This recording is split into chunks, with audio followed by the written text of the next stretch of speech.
Will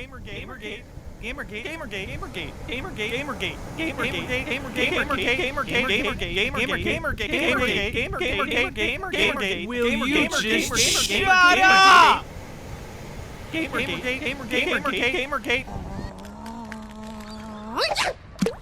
Gamergate.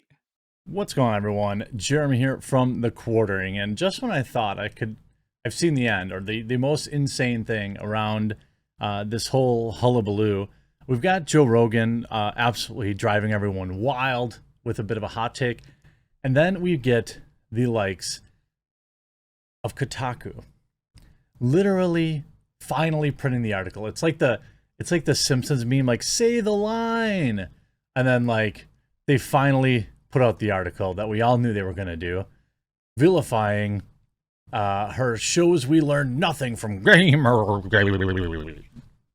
I don't know, I haven't done that thing in a while, so it was not a great one, but that's right. They trotted that old chestnut out, and they got absolutely demolished in the replies, as predicted. We're going to get into all that after a quick word from this video sponsor. Huge shout out to this video sponsor, a brand new game for you to check out, Bloodline Heroes of Lithis. Bloodline Heroes of Lithis is a strategic card-based RPG with a traditional Western fantasy theme and 3D realistic graphics, where you can not only collect champions, build kingdoms, but also create half-blood heirs of your houses by merging the powers of various bloodlines such as orcs, elves, lycans, and demons. The game is launching on June 23rd for both Android and iOS, and you've got to give it a try. You can collect a variety of legendary champions, pass on your powers, and raise heirs with true companions from a vast fantasy world. There are a lot of cool champions you can check out. Karg, Dragonborn. This is a dragon transformation skill, and to celebrate the launch, players can now obtain an heir of Dragonborn and demigods, one of the strongest mixed bloodlines, for free.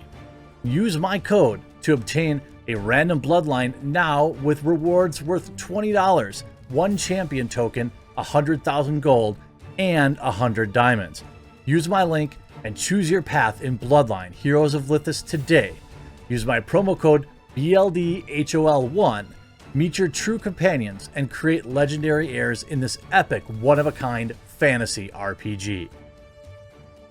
And they put out this tweet yesterday, talking about, of course, know your place in the trash, as predicted. Of course, the old GG meme. I mean, you know, everything, like looking at the current year, people archiving it. This person writing, this is so badly written. Can't you guys at least get someone unbiased, someone who watched the trial to comment on it, instead of someone who clearly went into the case with their narrative already decided? I mean, this must be someone new to Kotaku. It's like they've never been on a Kotaku website before. This is like all their garbage tier journalism.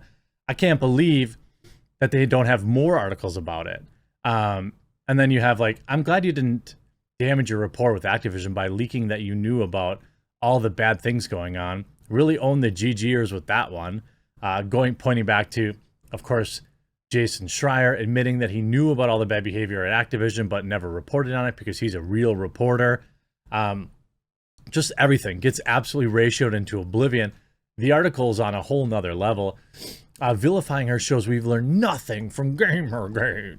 People can't stand an imperfect woman. Not in the trial or in games or anywhere, which of course is ridiculous, hilarious. You know, people seem to love Gina Carano, and she's imperfect.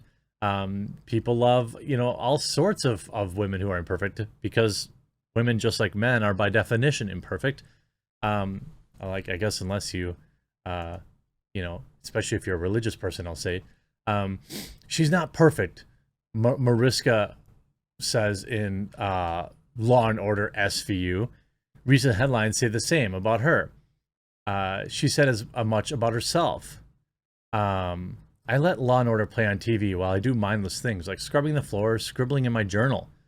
Like other people on the receiving end of bad behavior, I know I find comfort in a TV show that pretends those on the receiving end can really win. But hearing this person say those words brought my attention back to our less paradisial reality, where Miss AH, whose name has been like a neon bar sign at the back of my head for the past 2 months, is still glued to online vitriol. People keep pushing for her to get cut from Aquaman 2, she should, and posting pictures of JD wearing a crop top 38 years ago. You can't do anything online without seeing him smiling. Seeing unwarranted hate for her, it feels inescapable. And I feel that people hate imperfect women more because they're able to state clearly.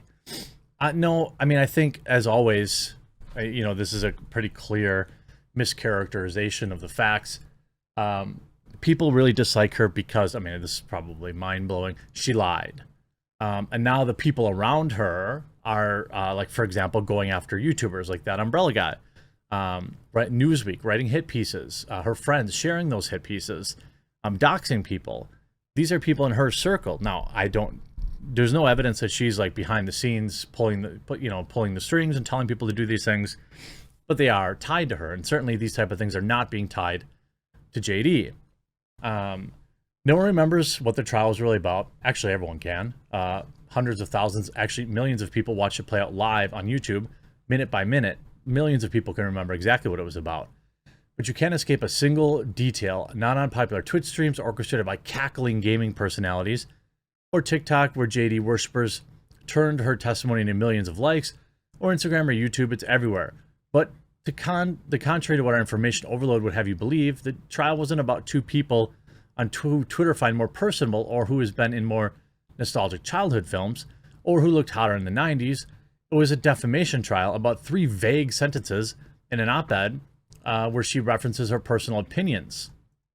They weren't vague. They're extremely specific.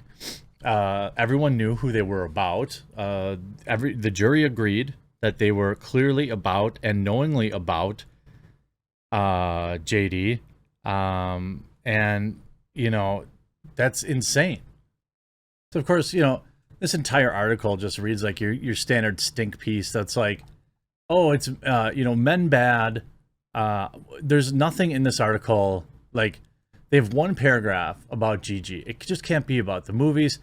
To me, this reaction to her imperfections is, I mean, if you want to call openly lying about somebody to try and destroy their career an imperfection, I suppose that's you, but I don't think you get a lot of people who agree with you. Sometimes it gets buried in the beginning of the movement. Believing women was more socially acceptable because women banded together. Never mind the fact that everyone already knew that Harvey was a piece of garbage. Hey, I agree. But there are darker times in pop culture, like when the world laughed as Britney Spears lashed out at swarming paparazzi, or when Gigi sneered and drew the ugly line in the sand. Women, especially complex women, aren't welcome. Remember all the claims that were made by journalists, totally legitimate journalists from around the world, about all these bad things that people who were associated with Gigi did. And then the FBI did a thorough investigation and found it to be 100% false. Yeah, I remember that. Pepperidge Farms remembers that. This says also, when a woman misspeaks because the situation she described was so painful and wanted to forget it, because a litigious man with as much power and money as JD has tried smacking the memory out of her, I want to say to the world, I will come to her aid. We're supposedly a post-GG, post-Me Too, but I want to believe that we are now all equipped with basic understanding. I like how this article turns, like he just sued her because he didn't like the article that she wrote. If she had written that article and it didn't cost him anything, didn't cost him his job, didn't cost him, any of these other type of things, I'm fairly certain he would not have sued. I mean, I guess it's possible, but if he didn't lose his job and didn't lose $20 million, $30 million or whatever it was at the time, pretty sure he would have just let it slide. It's not like he's a litigious guy just looking to sue anybody for, whatever reason he sees fit. That's not what this was. And trying to spin doctor this and rewrite history proves that whoever wrote this, Ashley Bardhan, didn't watch the trial, has no clue what it was about, and they just wrote this for clickbait. It's full of comments, people just dunking on them, and it's pretty clear to me that this was written to just capitalize on said clicks that, they also have a problem with. Then I saw Joe Rogan trending this morning. I wasn't exactly sure what was going on with that. Well, turns out he's got everybody all up in arms because he said, we all want JD and his lawyer, Camille Vasquez, to date. Okay. I don't know. I mean, I think she's got a boyfriend, and you know, I don't want to like trample on him. That doesn't seem right. But you know, he had a really smart and not taking any BS, and we all want her to fall for Johnny secretly, right? Subject came up on the recent podcast, which included Ari Shaffir, Shane Gillis, and Mark Normand. Normand, a comedian, remarked that he had a crush on Vasquez, prompting Rogan response, "She's very hot." I think they've got a thing. Normand said Vasquez has gained celebrity status thanks to her performance during the trial. You know, I guess like it's kind of a throwaway comment, but it was like trending all over Twitter. I don't like, is that what people call, quote unquote, shipping people? I don't really know, but I think as you know, one counterpoint, it's kind of tacky to be, I mean, she's got a boyfriend, you got to pay respect to him, you know, and not be like, oh, I want her to date this other dude. But then today, lawyers from both teams in court again, giving them one chance to settle their case before the verdict is finalized. So there is a possibility that you could see some sort of interesting development today.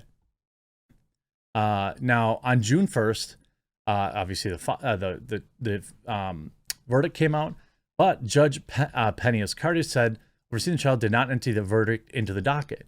Instead, she said she'd do it on Friday unless the two parties agree to a settlement. Benjamin Chu, an attorney representing JD, previously suggested that a settlement may be on the table. In an interview with Good Morning America host George Snuffleupagus, Chu said they might agree to a settlement in which she waives the monetary damages in return for her agreeing not to appeal the case. Obviously, you know, so we could see that happen tomorrow. It's at 11 a.m. in the morning. It should be interesting to see if something changes, and make sure you click that red subscribe button down below the video. I'll have a video right away, probably at noon, as soon as we hear if anything changes tomorrow.